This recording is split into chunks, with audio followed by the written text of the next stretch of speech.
Greetings ladies and gentlemen, welcome back to the channel and welcome back to another round of Basis Picks. Now, the full disclaimer from right now, I'm not going to have enough time to go through any major technical breakdowns or, fight analysis of how I see certain fights playing out. There's way too many fights on this weekend. I'm also probably not going to be able to talk about as many of them as I wanted to, just because there's not enough time in the video. So apologies on that already. However, we're going to have the breakdown on Tuesday on the Undefeated channel. So I'm sure that any of that you really want, you probably get it there. I'm not going to be able to give it a lot of time, so apologies for anyone really interested in my takes on the Wasserman card that's taking place tonight after the football, but ultimately I think Liam Williams is going to get a stoppage, and I think Harlem Eubank is going to win a points decision against Tom Farrell, possibly late stoppage, but I think he's going to do just enough to get a points decision. With that being said, let's move on to the first card, and I suppose we will go with the Matchroom one. Alright, so kicking it off with the Matchroom card, which I will be in attendance of. Obviously very unfortunate that Craig Spider Richards will not be taking on Richard Bolotniks due to illness. I haven't spoken to Craig yet, but I have spoken to some members of the family and he's okay, but he's just really ill. So probably I'm going to hit him up after the video, but stay strong, champ. I'm expecting you back out, as soon as possible, and I know you'll do the business, because I know this is what you was really pushing towards. But yeah, so I guess the first fight I talk about is Shannon Ryan versus Anahi Esther Sanchez. Now, basically, for anyone who doesn't know, Sanchez is probably a harder opponent than Magali Rodriguez that she was supposed to be facing previously, even though she has more losses on the record. But she's been in there with Jessica McCaskill, Chantel Cameron, Katie Taylor, Maiva Hamadouche, and Eva Wallström, and those are the 5 people that she's lost to. And of those 5 people, the only person that's actually stopped her is Maiva Hamadouche. So that should tell you that she is very well versed in not just keeping herself safe, but she's very tough. Outside of that, she's got a pretty credible record herself. Been inactive since 2019. She's only had 2 fights since the end of 2019. I'm assuming pandemic had something to do with that. She had a fight back in September, so she's relatively fresh. She's knocked off some of the ring rust, but I don't know if she would have knocked off all of it. But this is going to be one of those fights that Shannon Ryan is going to really excel in, because Anahi is not the type that's going to, try and circle the ring and try and sort of box on the back foot, sort of maybe hit and move and maybe try to ambush, jump in and jump out. She's pretty much going to stay close, mid-range to inside with Sandy, which will benefit Sandy in terms of if she wants to be able to plant her feet and dig in some shots.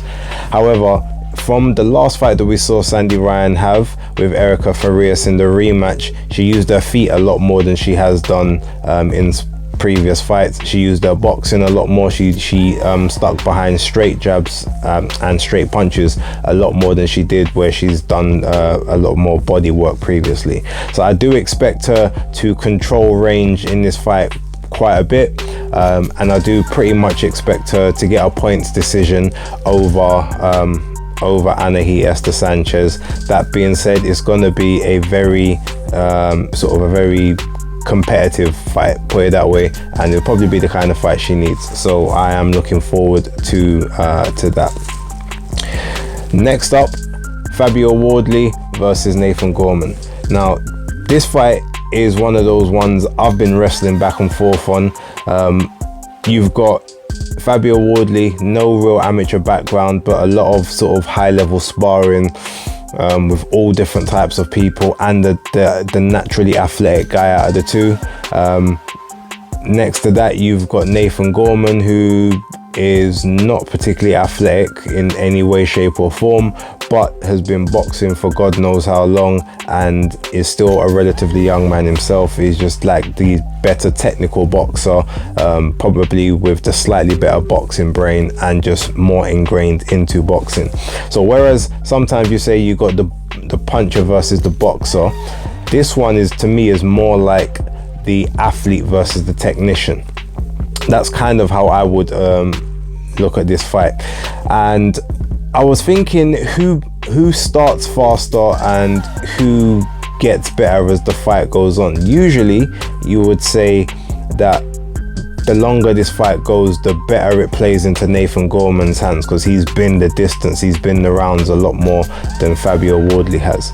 But he's also 270 something pounds. He's over 19 stone, whereas Fabio's about 17 stone 1 or something like that, 17 stone 2. So although that being said, I still think he's a bit heavier than he should be.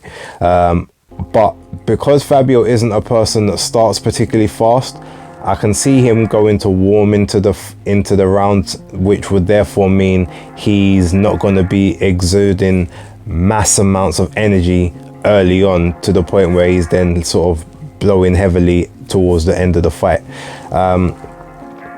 And with all the extra weight that Gorman is sort of carrying, that in itself could be a hindrance. But he probably knows how to manage his body better than most. However, on this occasion, I think Fabio is going to use his boxing in the first half of the fight. I think he's actually going to control the distance, being a little bit, I think he's a little bit taller than Gorman. I think he's going to naturally control the distance a bit more. I think he's going to look to set Gorman up behind the jab, probably, you know, imply that backhand a lot sooner than he usually does. He normally doesn't kind of let that shot go until the end of round 2, start of round 3, but I think he might start employing that from round 1, and if he tags Gorman early, then he's got a little while to systematically just break him down and get him out of there. I was thinking this could potentially be a points victory, and I was thinking if it was points, who does it favor? And I was actually thinking it favors Gorman if it goes to the points. But I also think Fabio can do just enough in that situation whereby he can get a decision as well. But I'm going for Fabio to win this one via KO late, some form of stoppage, whether it's a hard KO, a TKO, like ref stops it, something like that. But I'm predicting about round 9, between sort of rounds 9 and 10. I'm thinking Fabio's gonna catch him with something and he's not gonna let him off the hook, and ultimately that's gonna be all she wrote. So that's the prediction there. Right, last but not least on this particular card, you got Dillian Whyte versus Jermaine Franklin. Dillian is, what's his record at the moment? Is it 31-3 or something like that? And Jermaine Franklin's is 21-0. I know he's got 14 KOs on there. Right, so at one point I was battling with, I think this fight goes the distance. I literally feel like Dillian might work hard at the start, Franklin might weather the storm, and then basically Dillian has to box the sort of last 5 rounds more conservatively and box towards a points decision. But having looked at them at the weigh-in and looking at the shape that Franklin is in, it being, I think he's in the 260s and Dillian's in like the 250s, plus the fact he's not the quickest guy in terms of, like, you know, feet and movement, I feel like he's gonna get lasered with Dillian's jab all night long. And I know one thing he has said himself, it takes him a while to acclimatize to the jab, but once he gets the timing of it, like, he's okay, he can handle it. But Dillian might not allow him to get that timing. He might bulldoze himself in behind that jab, and Dillian's got a very good jab, sort of double jabbing as well, getting into range. That left hook is obviously there as well, even that straight right.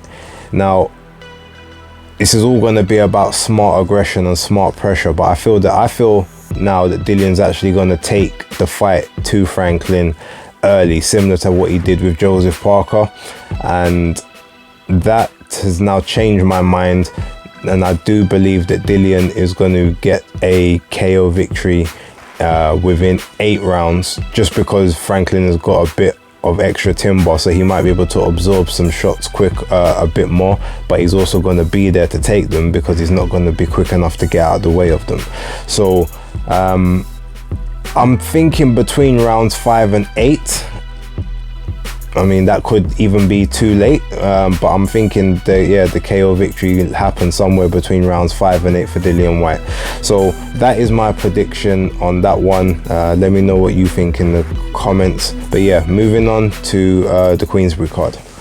Okay, so with the Queensberry card, I don't know enough of their guys to give comprehensive takes. I don't watch a huge amount of the shows, if I'm gonna be honest. I know the main people, but in terms of like their opponents and sort of the people lower down the card, I don't see that many, so I apologize from now. I do see Sam Noakes beating Calvin McCord though, that one, so we'll sort of skip that. The only real one I want to talk about is Hamzah Sheeraz versus River Wilson Bent in the middleweight division. I think that's actually going to be a pretty good fight, and it's not a 1 to 10 type fight as the bookies will have you sort of believing. It will be a bit more competitive, I think, for Hamzah Sheeraz than some of his previous fights. It might look similar to, you know, sort of the Bradley Skeet type fight, just whereby, you know, the quickness of the opponent causes a lot of trouble, some of the sort of the trickiness, and just with the opponent being able to tuck up and stay safe, you know, it could end up being a bit of a frustrating night for Hamzah. That being said, I do see him getting a decision. I don't see a KO occurring in this one, if I'm honest, but I do see him getting a points decision, sort of a 116, 112, 115, 113 type situation. Right, to the main event though, Zach Parker versus John Ryder. Now, I would have really loved to do an analysis, a proper deep dive into this one, but I don't have enough time. What I will say is Zach Parker, the naturally bigger guy, you know, pretty decent boxing fundamentals, can box in both stances, so he does switch it from time to time, but he doesn't switch it in a way that looks crude or unnecessary. He's actually quite good in both stances, and he throws his punches correctly from both stances. So with that being said, he's got multiple ways to initiate his attacks and also to defend himself if it gets to a certain level. However, he's not particularly been in the ring with anyone of any decent level. European and above, I wouldn't say he's actually there. I feel like every opponent he's had has been British, Commonwealth, sort of, you know, lower level Eastern European type opponents. So this is his big step up and his chance to prove that he is, like, you know, the goods and the genuine goods. But then you've got John Ryder, who, yeah, he might have 5 losses on the record, but there's a couple of those that are clearly disputed, and he's just naturally been in there with the much better level of opposition, most of the time as the opponent, which is sometimes the way, but he's, you know, persevered, and he has actually made that work for him on a couple of occasions as well. Being a smaller guy, it should be a bit easier for him to get underneath Zach Parker's shots, to be able to kind of stay on his chest at points in the rounds. Even though he's a pressure fighter, he's not a pressure fighter that hits you you know, for 3 minutes of each round. They'll sort of kind of get at you for 40 seconds at the start, then sort of, you know, back off and circle around for about a minute and a bit, and then sort of ambush you again towards the end of the round. He's very sort of clever when he looks to initiate his attacks. Now, look, it's a Queensberry card. Zach Parker's the hometown guy. In terms of the in terms of the promotion, not in terms of the crowd. The crowd will very much be behind John Ryder, but John Ryder is the matchroom guy, so can't really be reliant on the cards unless he's just that much better than Zach Parker. Now, while I do think he's better, I don't know if he's that much better. So the question is it going to look like he's getting outworked in there by Parker, or is Parker going to maybe hit the more eye-catching shots and then that's what gets him the rounds? I'm not sure. However, on this one, I'm going to go on the proven instead of the unknown. I do think that John Ryder has been in there with enough higher level opponents to have learned a thing or two about, you know, being active and looking like you're actually winning rounds, even if you're taking breaks at the point that, you know, this is occurring. And even though it is a Frank Warren and Queensberry card, I am going to stick my neck on the line and say that John Ryder wins this. I think he's going to do just enough to basically prove without doubt that he's actually won the fight. And yeah, I'm predicting that John Ryder is going to beat Zach Parker by a points decision, may either like a majority or a split. Like, I don't think he's going to get a UD, but I do think he's gonna do enough to win a decision. Call me crazy, but that's just what I've got in my head, so that's what I'm going to go with. All right, let's move on to the Marv Nation card. Okay, so with this one, real quick, there's two fights I'm interested in. The first one is Yokasta Valle versus Evelin Bermudez. Now, for most of you know, Evelin is the younger sister of Daniela Bermudez, who last fought Amanda Serrano, whereby she got stopped just before announcing pregnancy and having a baby last year. So, Evelin is also a champion at, what weight is she competing at? I think it's light flyweight, whereas Yokasta Valle was coming up from minimum weight, so she's actually coming up in weight to face Evelin. Evelin's no pushover, and Evelin is, like I said, she's a world champion in her own right and a very solid champion at that, plus she's the bigger woman. Yokasta Valle also isn't, you know, the home fighter necessarily on this fight either, because she fights with Golden Boy, and Golden Boy, they don't promote this particular show. So it's a very dare to be great profile building type fight, you know, obviously with additional trinkets and applauds on the line. But for some reason, as much as the bookies see it being a comfortable win for Yokasta, I actually think that Evelin Bermudez will win this fight just based on sheer size and activity. And I think the only way Yokasta actually wins this is if, you know, there is some screwy scorecards, or she maybe lands one or two good looking shots in the round and they give it to her based off of, you know, maybe some eye-catching in and out shots, whereas Evelin's just going to be on her, pressuring her quite consistently throughout the fight. That's kind of how I see it. So I've actually got Evelin Bermudez winning, but I wouldn't be surprised if the scorecards come back and Yokasta ends up sweeping the majority of the rounds, and you can kind of tell how that happened. Anyway, main event time. Again, I'm not even going to spend too much time on this. I think this is a great fight, especially for the fans. Jose Chon Zepeda against Regis Rougarou Prograis. Now, both of these guys punch extremely hard, and both of these guys are very technically gifted, very technically smart with how they go about their work.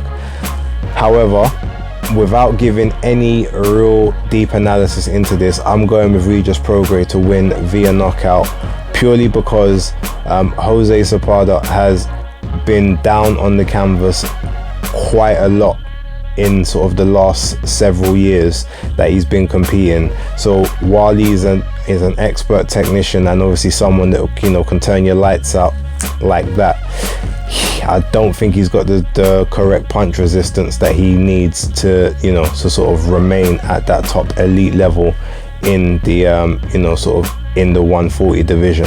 And it's purely for that reason that I just think that he's going to get systematically taken apart by Regis, and he's going to get hit with a sweeping left that he probably doesn't see coming during an exchange.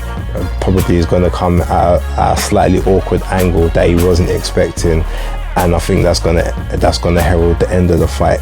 So yeah, I'm predicting Regis Prograis by KO, but I'm looking forward to watching that fight. I'm actually buying that on the Fight TV because it's definitely worth the money.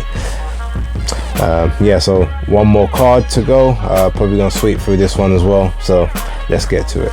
Okay, so last but not least, talk about the Sky Sports Boxer Fight Night card that's taking place on Sunday. Now I will be in attendance here as well, but I don't necessarily know a huge amount of the people that are on the bill. I was going primarily because I want to see Shannon Ryan kick on, and I wanted to be there to witness her first KO victory, as I do think that's coming this Sunday. Also, I was really keen on looking at Mikael Lawal against Dillian, but unfortunately Dillian had to retire due to a second detached retina. His body's just can't stay together at the moment, unfortunately, so retirement was probably the best thing for him. So like, I wish him best in the next path in his career. Hopefully maybe he can stay and be like a pundit or something, do some ringside analysis. That would be a really good role for him. I think he would definitely do well in something like that. So I'm still interested to see that Mikael Lawal fight though. I don't remember the name of his opponent off the top of my head, apologies. Zach Chelli and Lerrone Richards. I'm expecting Lerrone to win that. I was wondering if he's actually going to try and go for the knockout this time and be a bit more entertaining, or if he's literally going to do the safety first, hit and not get hit approach. I don't mind that approach personally, but I can see why he's just not a draw, because there's nothing else about him that draws people to him.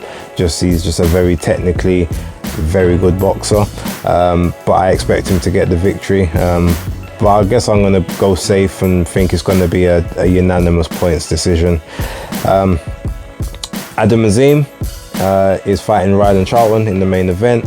I do expect Adam to get through this fight. I think he's going to have a bit of a battle on his hand for maybe the first 3 rounds.